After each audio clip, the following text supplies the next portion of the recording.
So I just saw Jumanji 2, Welcome to the Jungle. I know it's not officially called Jumanji 2, but I'm going to call it Jumanji 2 just for simplicity. Before we get into my review, though, and why I actually like the movie, surprisingly, I want to talk about something weird that I noticed about the first movie that I've never heard really addressed before. And maybe there's something on the internet that's talked about this and I haven't found it yet, so if there's something like that, you can tell me in the comment section. If you've ever seen the original Jumanji starring Robin Williams, which is a film based off a picture book from the 90s, it's about this kid, Alan, who feels really bad because this black guy got in trouble at the shoe factory that his father owns for something that Alan did. He likes this girl, but her boyfriend's a total bully a-hole, and Alan gets beat up. And then he plays Jumanji after his parents leave. So he gets sucked into this game, and he's in it for 30 years. Then the movie cuts ahead to the 90s, and it's present day, and a new family moves in. It's a mother with their two kids. The kids find the game, go to play Jumanji, and Alan comes back out. So then Alan, with the kids, and the girl he liked back when he was a kid, all have to play and finish Jumanji because the game's come out into the real world, and they have to stop it. So this is where you get a bunch of CGI. So, at the end of the movie, and spoilers for those who haven't seen Jumanji, Alan goes back in time to when he was a kid, before his parents leave because they die in a car wreck, so he prevents his parents from dying. And then we skip ahead to the future, where Alan is now fully grown up. And he has all of the memories of being in Jumanji and everything. So he has 30 years of extra memory and life experience trying to survive in the jungle. And now he's an adult again, and he remembers everything. Because they showed them to get rid of the game. So, this is some weird existential thing about Jumanji I find weird. There's this guy who's in his 40s now, and he has this extra 30 years of life. And I'm assuming she does too, because they seem to know at the end what's going on. So, poor Alan. He still has to deal with that feeling of knowing his parents died, and he still has to deal with all of those years of being alone and learning to grow up without proper education and stuff like that. I don't know how that affected his life, but that's something Jumanji never addresses. Now, I know what you're saying. Isn't this a review for Jumanji 2? Yes. Yes, it is. I just wanted to point that out. I was like, man, that's something really... It could be deep, but they don't really explore it, but it's interesting, right?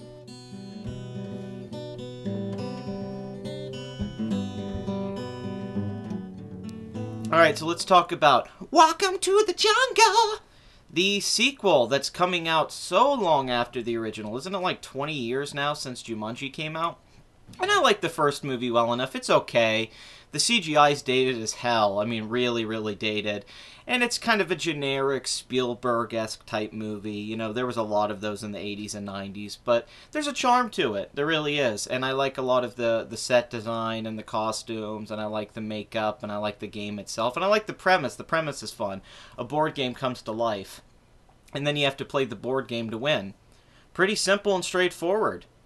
Jumanji 2 has a completely different premise, which actually surprised me right away. It starts with a group of kids in high school, and it's kind of like a crappy version of the Breakfast Club, I guess. They're all different. There's a jock guy, then there's kind of the hot girl who texts a lot, and then there's the nerdy kid, and then there's the girl who's, I guess, like the hipster art girl or something. I don't know what she was. There's not a lot of time setting these dynamics up, but they set up that a kid went missing 20 years before, and he's playing some video game at the beginning, which confused me at the beginning. I go, man, this game looks like crap. Is this supposed to be today? And I didn't know it was like a flashback. So that was funny. I was like, man, that game has terrible graphics for 2017. So we're in the present day, and the video game that sucked that kid in 20 years ago, he got sucked in the video game like Alan got sucked in the board game. At the beginning, he starts at the beginning with a board game, and then he plays the video game. I'm not really quite sure how that happened. They just have a Jumanji video game. I don't know when it was made. I don't know if it magically just became a video game. I guess I missed something. But there's only about 15 minutes of exposition and setup, and then we jump into Jumanji, the video game. And now all of the characters are... they're in adult counterparts. They're in different bodies now of the characters they picked to play in the video game. So the jock guy, who's all big and muscular and stuff, is little Kevin Hart now, who's the zoologist. And then the teenage girl is Jack Black. And the nerdy, small, scrawny kid is The Rock. And Karen Gillian's the one girl, and she actually probably looks the closest to what she looked like before, but she's not as hot as Karen Gillian, obviously. And she's kind of based off Lara Croft Tomb Raider. So now they're trapped in a video game. They only have 3 lives each, and they have to beat the game to get out of it. And if they lose all 3 lives, they're dead. And during the process, they eventually find that kid who went missing 20 years before, and he's been playing the game, and he only has 1 life left. So, what I didn't know what this movie was going to be, and this is what surprised me the most about it, is that it's actually a video game movie. This is not a Jumanji movie in the traditional sense, and it's not really... It actually has the reverse premise of the first movie. The other premise is a kid grows into a man and then becomes a kid again, in a sense, even though he's a big kid. This is about a bunch of kids becoming adults. Instead of, a kid growing up, they're still kids in their minds, which is what's really interesting. So they don't act like what you would think. The Rock is scared of everything. Kevin Hart is overly confident and thinks he's tougher than he is. And his character's very weak in this. One of his weaknesses is cake. His character's mainly the item person. They keep everything in their backpack so he can give The Rock weapons, which I thought was really cool. Every character has a different skill set, and they establish this. They actually set up their own internal logic that's inspired by video games, and then they follow through with it, and they don't really break the rules too much. It's weird how many movies can't follow their own internal logic anymore, and this movie does it with ease, which is what really also surprised me. But yeah, tons of video game components to this. The fear of if you're going to die with 1 life left, level to level upgrades. Melee combat, using the map. Jack Black's character is the only one who can see the map because that's their purpose in the game. All of that really worked for me. I know it sounds like, well, why are you impressed by that? Because there's a lot of bad video game movies that don't really capture what it's like to play a video game. And Scott Pilgrim's one of the better ones, and it's not really a video game movie. And this isn't technically a video game movie, but if you are a gamer, and especially classic games, this really goes back to simple old school adventure games. You're going to really be charmed by this, I think, because this is closer to a video game than almost all video game movies that try to be serious and have these complex plots that didn't exist in the game that you played before. This just embraces what video games are. They're about immersion. And they put it in an action, adventure, comedy, family film. There's even these clever things where characters... They keep repeating the same thing over and over again because once they give you their instruction and the line you need to hear, the game's just going to say it again like in a video game. They only have 1 dialogue bubble. I thought that was really fun. So let's go into the thing that impressed me the most about this movie and what I think holds it together. Because a lot of it is just generic family film stuff. You've seen some of this before. None of the humor or any of the aesthetics are that surprising. This was directed by Jake Kasdan, who I believe is the son of Lawrence Kasdan, who did a film I liked from years ago called Zero Effect, starring Ben Stiller. He does a serviceable job directing the movie, but nothing special. The action scenes are just decent. What really puts this movie over the top is the acting. Dwayne Johnson, Kevin Hart, Karen Gillian, and especially Jack Black are great in this. I mean, great in this. It's shocking how good they were. I've always liked The Rock, but seeing him play against type it just reinvents him kind of. It makes him feel fresh again in a way he hasn't in a long time. It's kind of how Arnold Schwarzenegger was used very cleverly in the movie Twins or Junior. You kind of have him go against the type, and he has to be put in situations where he can't really just be the tough guy, even though his character needs to be in this movie. Kevin Hart, who I've liked as an actor in some movies, like About Last Night, but I'm not a fan too much of his work. This might be the best thing he's been in overall, just as an actor. This really works for him. Karen Gillian's always great, but she's probably the most underused one, but it was still nice to see her, and it was nice to see her be so beautiful and play that role where she had no confidence because she's a teenage girl that doesn't know how to be sexy. And she's not comfortable in her own skin, because why would she be, you know? She's like 15 years old or something. So to see this very beautiful woman with a great body not be confident in it, that really added something too. And then Jack Black playing a teenage girl and killing it. Jack Black hasn't been used this well in years. In years, and I've been a huge fan of Jack Black. Tenacious D, High Fidelity. This is the best use of him since School of Rock. Maybe Kung Fu Panda, if you want to go there. That was a voice performance. But man, his facial acting is body acting. The funniest scenes in the movie are Jack Black's. There's this great scene. I would say, honestly, that the funniest scene in the movie, him going to pee for the first time in a guy's body. And I won't spoil it for you, but I was shocked how adult some of the jokes were in that place. Because for the most part, this is a kid's movie.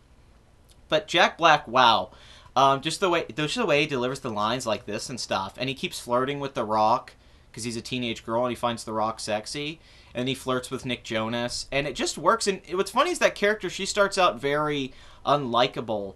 And you're kind of like, oh my god. And you just think she's going to be terrible. And then she ends up being the most likable, relatable human character of the whole story. And once again, I thought that was pretty clever. It's what a movie sets out to do and what it accomplishes. I think this movie is more successful at accomplishing what it sets out to do than so many other films I saw this year. In a year that's had so many movies I was excited about disappointing me, and so many movies I thought were going to suck being actually kind of okay, this is a film that only has certain, they only set a certain standard they have to reach, and they kind of exceed it, whereas a bunch of other films try to do so much and they end up doing nothing. This film stays very simple, and it ends up being more interesting because of it. You feel like you get to know the characters a little bit more and the world a little bit more. It's not any great work of art, but there is something to be said about this $90 million film mostly being an ensemble piece of actors playing off each other with funny dialogue and situational stuff, and not a lot of big action set pieces and special effects. I was shocked how subtle a lot of this was, and it wasn't some big noisy... there wasn't even a big noisy explosion fight thing like you would expect in a bunch of these movies. Let's get to the comedy. The comedy is off and on. There's some scenes that are really funny, and then there's other scenes that are just okay, but there's always a consistent charm to the tone of it. And the deaths are actually some of the funniest parts of the movie. They actually have these kind of hardcore deaths, one with a hippo, that work.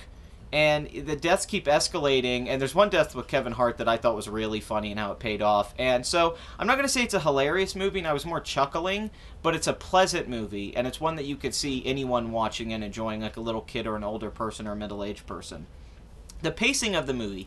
It's 2 hours, and I don't think it needed to be that long, but it is well paced. It kind of reminded me of Romancing the Stone, and I'm not saying it's as good as that, but Romancing the Stone's about two characters who really don't want to be together, and they bicker the whole time while they're in this Indiana Jones adventure-esque movie, and then they slowly learn to like each other, and then it kind of becomes its own story in itself. That's how this felt. It's about these kids kind of bonding and building these friendships and even romances while they're stuck in this adventure story. And while it's playing with some of the tropes of movies, it's also playing with those tropes from video games.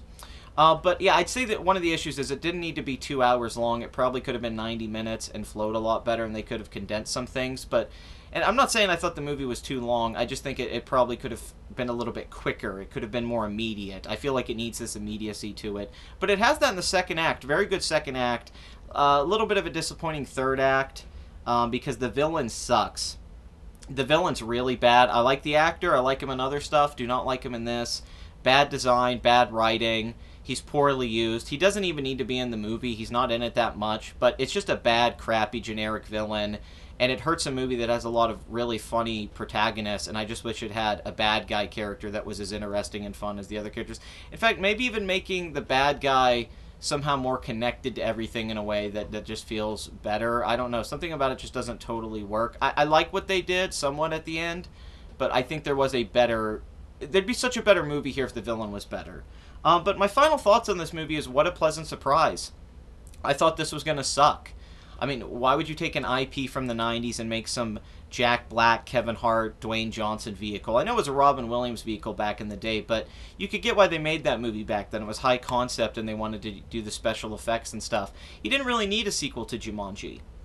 However, they made a movie, and they made a decent one. This is a really good family film, and I get why it's a hit and why it's made like $200 million, and it's only been out for like 3 weeks. Audiences are really loving this. Critics didn't like just crap on this movie, and there's a reason. It's decently made, and it's well acted. This is good acting. This isn't great acting, but for comedy and the standards we have today, and for the kind of movie it is, these actors bring a lot of charisma to this movie, and it keeps it going, and they all have a lot of chemistry, and that's what really works too. And like I said, so many video game movies get it wrong. This one gets a lot of those elements right. It follows the rules, and it's just a fun movie. You have a fun time. It's got adventure, romance, comedy, and not much pathos, but it's got enough of detail to it, this world being fleshed out, and there's enough things here that are familiar to us that we can kind of go along with the story beats that don't get fully explained. So for a movie that I thought, like I said, was going to suck, this was a surprise. It's really good for what it is. And I think, once again, it succeeds a lot more than other films that try to do a lot more than this. This is simple, straightforward family entertainment. I think it's a great kids movie, a terrific kids movie. Probably even a better film overall than the original Jumanji in some ways. Not as well shot and stuff, but maybe a little bit more consistent. I'll have to rewatch the first one before I settle on that. I've never been a huge fan of Jumanji. But yeah, taking the board game aspects and turning them into video games was a strength, and not something that was a lazy way of trying to bring back a property. So yeah, Jumanji 2, arbitrary rating, 7 out of 10. I think overall it's more of like a 6, 6.5 movie, but because it was so happy and it put me in a good mood and I wasn't expecting it to be so good, and Jack Black being so good in it really makes it a 7 for me because I had a good time, and I think most people will have a good time with this movie. That's overall, you know, as a film, it's okay, but as an experience, I think it's pretty good. But that's just me.